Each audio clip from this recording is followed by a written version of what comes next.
हाँ जी। Myself is mister Rawat. तो आज हम लोग जो है आपका बजट के बारे में पढ़ रहे हैं। इसका जो पार्ट वन मैंने पहले डाला था। इसमें जो पहला पॉइंट है आपके टैक्स एग्जेम्पशन लिमिट 7 लाख। नहीं तो ये जो थी पिछले बजट में क्या थी आपके 5 लाख थी। तो इसको जो है 5 लाख से बढ़ा के कितना कर दिया गया है, 7 लाख कर दिया गया है। ठीक। Tax exemption limit. देखो इंडिया में जो आजकल टैक्स लिया जाता है, जो आईटीआर फाइल होती है इंडिया में, जो आईटीआर फाइल होती है वो कौन से एक्ट के द्वारा होती है? IT act 1961। आईटी माने income tax act. Income tax act 1961 के द्वारा आजकल क्या होती है, टैक्स आपके क्या कहते हैं, फाइल करते हैं लोग बाग। ठीक। नेक्स्ट है the number of tax slabs have been reduce to 5। जो आपके टैक्स स्लैब हैं इनकी संख्या घटा के 5 कर दी गई है। ठीक। तो कहने का मतलब क्या हो गया कि सपोज किसी की इनकम 10 लाख है? तो 7 लाख तो उसका क्या हो गया, एग्जेम्पशन हो गया। तो बाकी जो 3 लाख बची, जो बाकी 3 लाख बचे, उसके एक्स्ट्रा जो 3 लाख बचे, वो आपके क्या हो जाएगी, ये आपके टैक्सेबल इनकम हो जाएगी। इसको क्या बोलेंगे, टैक्सेबल इनकम। माने इस पे टैक्स लगेगा। और वो कितने परसेंट के हिसाब से लगेगा, 5% के हिसाब से। अगर उसकी 14 लाख है तो फिर क्या हो जाएगा, इस वाले ब्रैकेट में आएगा। सपोज उसकी 14 लाख इनकम है साल की, है ना। तो इस तरीके से ये, तो ये आपके 5 स्लैब है, 3 से 6 लाख तक है। एक्स्ट्रा इनकम पे है 5%, 6 से 9 पे है आपके 10%, 9 से 12 पे 15, और अगर 15 से ऊपर एक्स्ट्रा इनकम जा रही 7 लाख के लाख तो देन इट इज 30%। ठीक। राइट। तो समझ में आ गया होगा मेरे हिसाब से क्या है। तो 7 लाख तक कोई टैक्स नहीं है, जीरो टैक्स है। और अगर 7 लाख के बाद अगर इस तरह से इनकम बढ़ रही इस स्लैब में, तो वो रेट ऑफ टैक्स भी आपके बढ़ते ही जाएंगे। तो इस वजह से क्या होता है, जब इनकम टैक्स में क्या होता है, जब इनकम के साथ टैक्स रेट बढ़ते हैं तो इनकम टैक्स को कहा जाता है प्रगतिशील कर। प्रगतिशील कर। ठीक। तो इनकम टैक्स जो है आपका किस तरह का टैक्स है? इनकम टैक्स जो है आपका, एक तो प्रत्यक्ष कर हो गया। क्या है ये? एक तो हो गया आपके प्रत्यक्ष कर।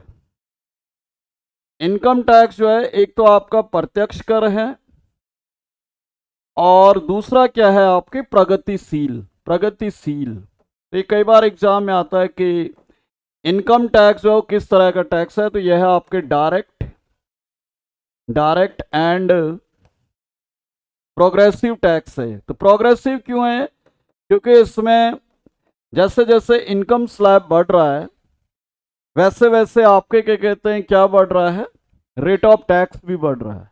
आई थिंक समझ में आ गया होगा। और फादर ऑफ जो आपके क्या कहते हैं इनकम टैक्स कहा जाता है भारत में, वो किसे कहा जाता है, जेम्स विल्सन। जेम्स विल्सन को फादर ऑफ इनकम टैक्स कहा जाता है। एक चीज और पूछी जाती है यहाँ पे कि सेंट्रल इनकम टैक्स ऑफिस कहाँ पर है? क्या पूछा जाता है?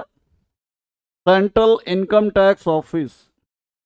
तो जो आपका central income tax office, central income tax office, तो यह है आपके बेंगलुरु में। बेंगलुरु। ठीक। I think clear. Central income tax office है बेंगलुरु में। नई दिल्ली नहीं है, ध्यान रखें। नई दिल्ली में आपके ITO, income tax office new Delhi, ITO. ठीक। नेक्स्ट पॉइंट की तरफ जाएंगे। जो आपके क्या कहते हैं, target to reduce physical deficit by 4.5% by 25-26। और जो वर्तमान जो करंट फिजिकल डेफिसिट जो आपके क्या कहते हैं नेक्स्ट ईयर बजट के लिए जो फिजिकल डेफिसिट सेट किया हुआ गवर्नमेंट ने, दैट इज 5.9%। तो यहां पे एक प्रश्न आता है कि 2022-23 में भारत का राजकोषीय घाटा क्या था। तो ये था आपके 6.4%। ठीक, 2022-23 में जो था हमारा जो राजकोषीय घाटा या फिस्कल डेफिसिट क्या था, ये था आपका 6.4%। और जो बजट में जो है आपके कितना रहेगा, ये 5.9%। और इसको जो है आपके 2 साल बाद 4.5% जो है गवर्नमेंट जो है लाने का टारगेट सेट किया है। नेक्स्ट है विवाद से विश्वास जो स्कीम है, इससे क्या होगा कि कमर्शियल डिस्प्यूट्स का निपटारा किया जाएगा। जो विवाद से विश्वास स्कीम है उससे वाणिज्यिक मामलों को सुलझाया जाएगा। ठीक है, तो ये पहले भी था। नेक्स्ट पॉइंट है कि कौन कौन सी चीजें थिंग्स बिकम चीपर। इसमें आपके मोबाइल फोन हो गया, टीवी पार्ट्स हो गया, लिथियम बैटरी हो गया जो इलेक्ट्रॉनिक व्हीकल में होती है, और अल्कोहल शराब वगैरह। ठीक, शराब, तो ये क्या हो गई आपकी, सस्ती हो गई हैं। ठीक है। नेक्स्ट पॉइंट है आपका कौन कौन सी चीजें इसमें डियरर हो गई हैं, महंगी हो गई हैं। तो महंगी कौन कौन सी वस्तुएं हुई हैं इसमें, इसमें सिगरेट्स हो गए, इलेक्ट्रिक किचन में जो चिमनी होती है, और चांदी के जो सामान हो गए, सिल्वर आइटम्स। ठीक। नेक्स्ट है आपका कि 10 lakh crore capital investment in the development project to promote infrastructure which is 3.3% of total GDP. ठीक, तो इसका मतलब ये हो गया कि अवसंरचना को बढ़ावा देने के लिए विकास परियोजनाओं में सरकार ने कितना खर्च करने का निर्णय लिया है, 10 लाख करोड़, जो कि हमारे टोटल जीडीपी का 3.3% है। देखो, कैपिटल इन्वेस्टमेंट या अवसंरचना जो इन्वेस्टमेंट है वो क्या चीज होती है, जैसे इसमें सड़कें आएगा, पुल आएगा, ठीक, आपके बंदरगाह आएगा, पोर्ट्स आएंगे, एयरपोर्ट्स आएंगे, हॉस्पिटल्स आएंगे। तो ऐसी चीजें जो हैं वो सरकार का क्या शो करती हैं, capital investment, capital investment show करती हैं। तो इससे क्या होगा, अगर सरकार इन चीजों को डेवलप करती है, रोजगार के अवसर बढ़ेंगे। क्या बढ़ेंगे, जो एम्प्लॉयमेंट जनरेशन होगा आने वाले टाइम में। ठीक। नेक्स्ट है कि भारत की जो प्रति व्यक्ति आय है वो क्या है, पिछले 9 सालों में डबल हुई है, वो दुगनी हुई है। और वर्तमान में जो भारत की जो प्रति व्यक्ति आय है वो कितनी है, 1.97 lakh per year. Very important. ठीक। नेक्स्ट पॉइंट है India will be become global millets hub. Bharat क्या बनेगा, ग्लोबल मिलेट्स हब बनने जा रहा। और जो मिलेट है, जो बाजरा है, इसके लिए जो मोटे अनाज है, इसके लिए क्या नाम दिया गया, सिरी अन्न, सिरी अन्न नाम दिया गया, जो कहां से लिया गया, कर्नाटका स्टेट से, कर्नाटका से। क्योंकि इंडिया जो है दुनिया में मिलेट्स या मोटे अनाज बाजरा का नंबर 1 उत्पादक है। आपको पता ही होगा कि यूएनओ जो है, संयुक्त राष्ट्र संघ जो है, 2023 को क्या मना रहा, अंतरराष्ट्रीय अंतरराष्ट्रीय मोटे अनाज वर्ष के रूप में मना रहा, इंटरनेशनल मिलेट ईयर के रूप में मना रहा यूएनओ। ठीक, तो इस वजह से गवर्नमेंट ने इस बजट में इसको इस बार जगह दी है। नेक्स्ट है कि Indian millets research institute Hyderabad will be upgraded global research centre in future. तो जो भारतीय बाजरा संस्थान अनुसंधान संस्थान है हैदराबाद में, इसको भविष्य में ग्लोबल रिसर्च सेंटर माने वैश्विक रिसर्च सेंटर के रूप में, वैश्विक अनुसंधान केंद्र के रूप में, अनुसंधान केंद्र के रूप में विकसित किया जाएगा, अपग्रेड किया जाएगा, माने उसको विकसित किया जाएगा। ठीक, क्लियर। नेक्स्ट है कि agriculture accelerator points will be set up which will promote agro startups in the country, and its objective is to provide innovation and economical solution to the challenges faced by the small farmers. कृषि त्वरक जो बिंदु हैं, माना जो standards हैं उनको स्थापित किया जाएगा, जिससे देश में क्या होगा, जो कृषि के क्षेत्र में जो स्टार्टअप हैं उनको बढ़ावा मिलेगा, और जिससे क्या होगा कि छोटे जो किसान हैं उनके सामने आने वाली जो चुनौतियां हैं उनके लिए जो नवाचार है, माने नए नए जो अनुसंधान हैं, नए नए जो आपके क्या कहते हैं आविष्कार हैं, उनके लिए क्या मिलेगी, किफ़ायती समाधान मिलेगा, माने उनके लिए एक सस्ता समाधान प्राप्त होगा। नेक्स्ट है कि पीएम पीवीटीसी डेवलपमेंट स्कीम 15,000 करोड़ रुपए की शुरू की गई है। अगले 3 सालों के लिए उनको बेसिक फैसिलिटी प्रोवाइड कराने के लिए प्रधानमंत्री पीवीटीजी विकास योजना के अंतर्गत 15,000 करोड़ रुपए 3 वर्षों में पीवीटीजी को बुनियादी सुविधाएं प्रदान करने के लिए दिए गए हैं। अब यहां पे प्रश्न है कि ये पीवीटीजी क्या है। पीवीटीजी यह है पर्टिकुलरली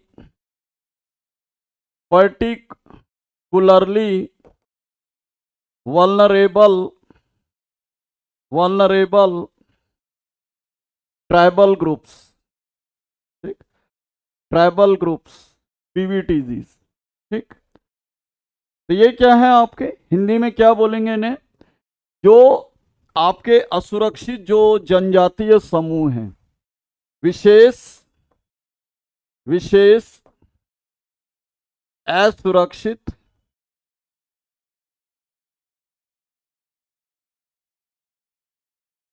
जनजातीय समूह, ठीक। तो ये क्या है, पीवीटीजी माने जो असुरक्षित जनजातीय समूह हैं, जिनकी संख्या भारत में इस समय कितनी है, 75। होम मिनिस्ट्री के अनुसार जो पीवीटीजी की संख्या है वह है आपके 75, ठीक। और सबसे ज्यादा जो ये लोग रहते हैं कहाँ पे रहते हैं, उड़ीसा में। सबसे ज्यादा जो ये लोग रहते हैं उड़ीसा में रहते हैं। पीवीटीजी जो असुरक्षित आपके क्या कहते हैं जो जनजातीय समूह हैं उनके लिए स्कीम शुरू की गई है। नेक्स्ट है कि फूड सब्सिडी जो है, जो पीएम गरीब अन्न योजना जो 2000 से चल रही है, पीएम गरीब अन्न योजना, ठीक, जो कोविड के टाइम से चल रही इस तरह की योजनाओं के लिए सरकार ने कितनी फूड सब्सिडी या खाद्य सब्सिडी देने का निर्णय लिया है, 1.97 लाख करोड़। नेक्स्ट है कि जो उर्वरक है, किसानों के लिए जो उर्वरक सब्सिडी है, जो खाद पे सब्सिडी है वो कितना है, 2.75 लाख करोड़। नेक्स्ट है PM Vishwakarma Kaushal Samman Yojana for the traditional artisans, माने जो प्रधानमंत्री विश्वकर्मा कौशल सम्मान योजना वो किसके लिए शुरू की जाएगी, जो पारंपरिक कारीगर हैं, जैसे आपके बनारस में साड़ी वगैरह के कारीगर हैं, है? नेक्स्ट है कि 50 new airports for enhance regional connectivity, माने आपके क्या कहते हैं कि जो क्षेत्रीय कनेक्टिविटी है, छोटे छोटे शहरों के बीच में जो कनेक्टिविटी है उसको बढ़ाने के लिए इस बजट में कितने नए एयरपोर्ट्स के निर्माण की बात की गई है, 50 नए एयरपोर्ट, राइट। नेक्स्ट है पीएम प्रणाम योजना, very important, very very important. PM प्रणाम योजना फॉर ऑल्टरनेटिव ऑफ फर्टिलाइजर्स, जो उर्वरकों के स्थान पे जो वैकल्पिक योजना है उसका नाम है पीएम प्रणाम योजना, ठीक, वेरी इंपॉर्टेंट।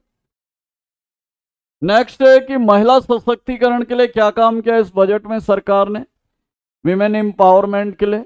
तो महिला सशक्तिकरण के लिए क्या होगा कि Mahila Samman saving certificate will be made available for a period of 2 years up to March 2025 for fix interest rate of 7.5% and maximum deposit amount has been kept at ₹2 lakh, ठीक।